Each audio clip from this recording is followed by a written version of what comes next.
Les émotions, on en parle aujourd'hui.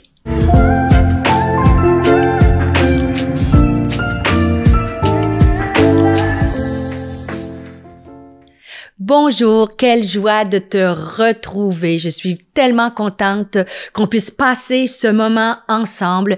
Et juste avant de débuter, j'aimerais juste te dire que tu es une femme fabuleuse. Arrête-toi un instant là et saisis cette parole. Prends-le pour toi. Tu es une femme magnifique. Et aujourd'hui, juste avant de commencer, dans cette attitude-là de reconnaissance, de joie et d'appréciation, j'aimerais t'offrir, en commençant gratuitement, la nouvelle masterclass de Luc Dumont sur comment vivre une vie sur mesure pour toi. Et tu peux y avoir accès en allant sur le premier lien qui va apparaître dans la description de cette vidéo. Alors, n'hésite pas, femme fabuleuse et magnifique que tu es. C'est gratuit, c'est tout nouveau. Alors, Luc Dumont vient juste d'enregistrer ça. Alors, clique sur le lien et n'hésite pas à aller écouter cette dernière masterclass. Alors, comme je te le disais, aujourd'hui, on parle des fameuses émotions. Les émotions qui ne sont pas toujours faciles, je devrais dire, à gérer, et particulièrement selon les périodes du mois où nous vivons, peut-être les saisons de la vie, la ménopause aussi engendre des tourbillon d'émotions dans notre esprit. Ça peut être aussi dû à un manque de sommeil, le stress de la vie, des pressions financières.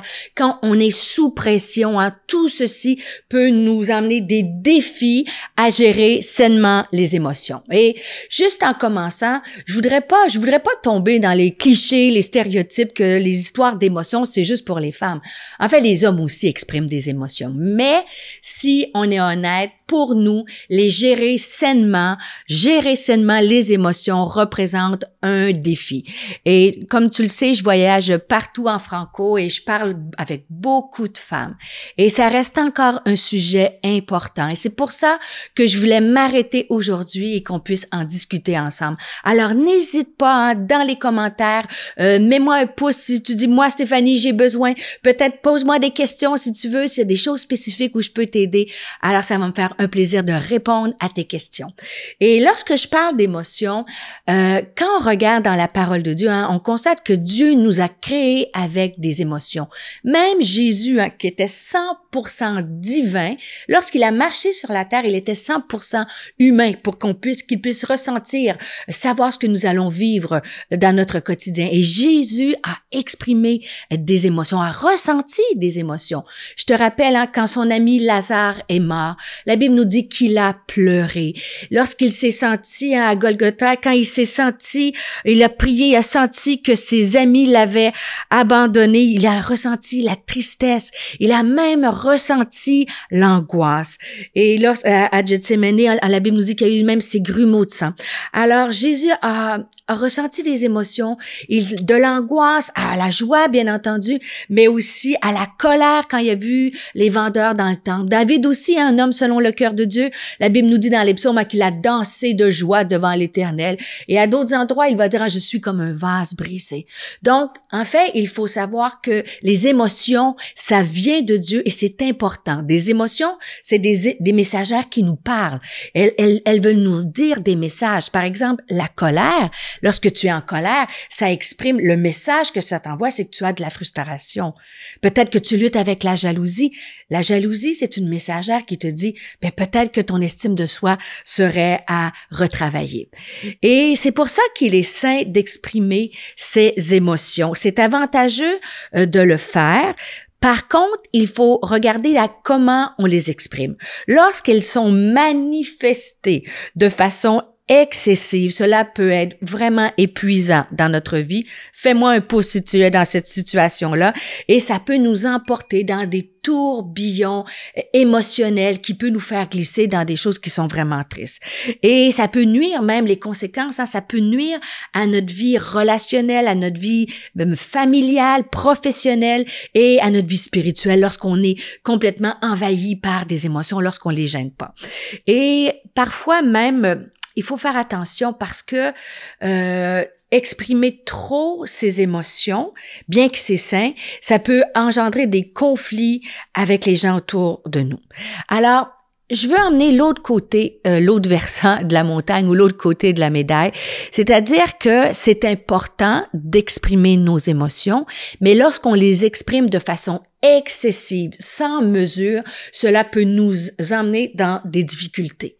Par contre, à l'inverse, j'aimerais préciser que ce n'est pas parce que nous n'exprimons pas nos émotions que cela veut dire que nous les gérons de la bonne façon. J'aime dire cette phrase, hein, ce qui est réprimé finit par s'exprimer.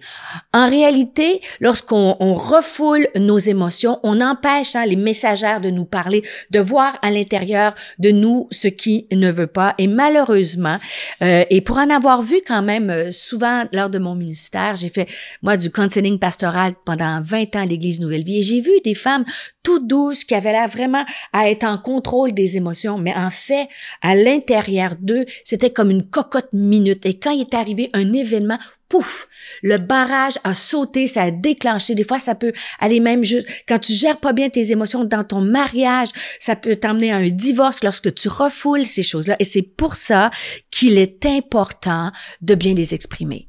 Mais je peux comprendre que certaines femmes, peut-être dû à votre passé, votre arrière-plan, votre éducation, même aussi par rapport à certaines églises où on a condamné les émotions, mais pour plusieurs d'entre vous, peut-être tu écoutes cette émission-là et c'est ton cas, ben t'as peur de les exprimer, de ce que ça va engendrer, t'as peur de dire ce que tu ressens parce que tu as eu des expériences négatives à oser parler. Et moi, j'ai été un peu, je parle beaucoup dans la vie, je suis une personne extravertie, mais si je m'ouvre un petit peu à toi, il y a des choses dans la vie où j'ai de la difficulté à exprimer ce que je pense dans certains aspects de discussion. Et ça m'est arrivé de refouler. Et je pensais que j'étais en contrôle et il est arrivé un petit événement et là, pouf, ça a explosé. Donc, ce qui est vraiment important de savoir pour bien gérer sainement nos émotions, il faut comprendre que c'est une question d'équilibre. Exprimer trop ses émotions, c'est négatif et les refouler, c'est aussi négatif. Alors, j'aimerais qu'on va regarder ensemble à comment on peut bien les gérer. Et je te dirais, je vais te citer le texte dans Ecclésiaste au chapitre 3, ça dit « Il y a un moment pour tout et un temps pour toute chose sous le soleil. Un temps pour pleurer et un temps pour rire.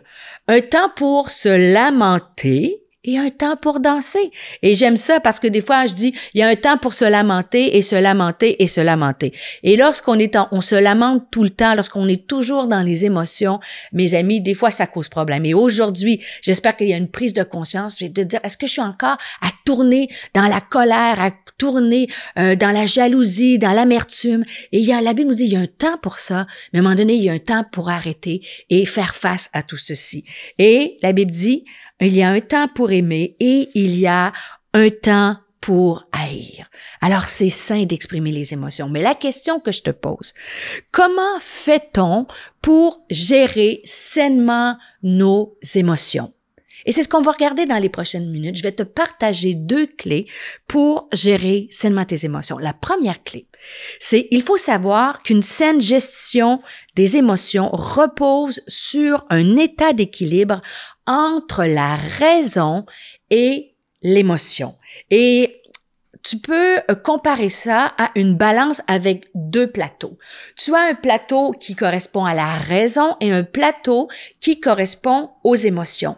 Et une femme qui gère sainement ses émotions, c'est qu'elle est en équilibre. La raison et les émotions sont parfaitement équilibrées dans sa vie. Et je te le dis, c'est un détail. Il peut arriver des saisons de ta vie que tu sois parfaitement en équilibre. Et parfois, par des changements hormonaux, par des stress de toutes sortes, tu vas basculer d'un côté ou de l'autre.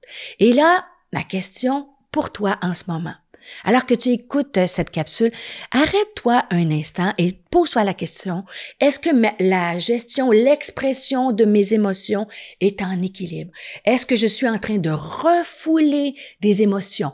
Peut-être que tu as vécu des choses difficiles avec une amie, avec ta mère. Il y a eu un conflit et c'est comme tout à l'intérieur, t'as une espèce de boule d'émotions et tu n'arrives pas à exprimer.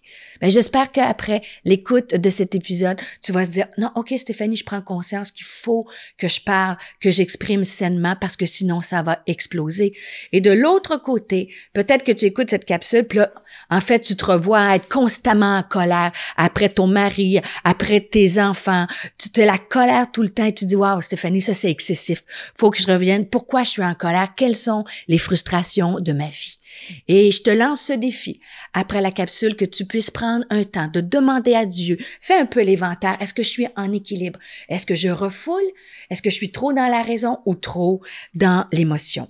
La deuxième clé pour bien gérer nos émotions, et ça c'est tellement, tellement important, la deuxième clé, c'est que tu dois comprendre que la bonne gestion des émotions repose sur notre façon de réagir aux événements. En fait, tu n'as pas de contrôle, et si tu regardes le graphique qui apparaît, tu n'as pas de contrôle sur les événements que tu vas vivre. Aujourd'hui, tu écoutes cette capsule, tu vas aller peut-être faire des courses, aller au travail, avec ta famille, ton mari, il peut arriver un événement, et cet événement-là va générer en toi des émotions. Et en fait, l'événement va être évalué à partir de la perception que tu en fais. En fait, ta perception de ton événement va être influencée par ton passé, va être influencée par ce que tu viens de vivre, va être influencée de peut-être ta nuit de sommeil. Tout ça va mettre une couleur à l'événement que tu vas vivre. Et cette couleur-là, si c'est plus négatif, va générer en toi des émotions qui sont négatives, et les émotions négatives vont générer un comportement qui est négatif. Et c'est pour ça qu'il est important de voir comment tu perçois les événements. Comme je t'ai dit, t'as pas de contrôle sur ce à quoi tu vas faire face aujourd'hui, ce qui va défiler dans ta vie aujourd'hui. Mais arrête-toi, une femme qui gère sainement ses émotions, qui va dire « wow », avant de réagir, avant d'envoyer, mais un simple exemple, hein, tu reçois un email qui te contrarie, avant de répondre par un email qui est un peu abrasif, arrête-toi, est-ce que ma perception est bonne?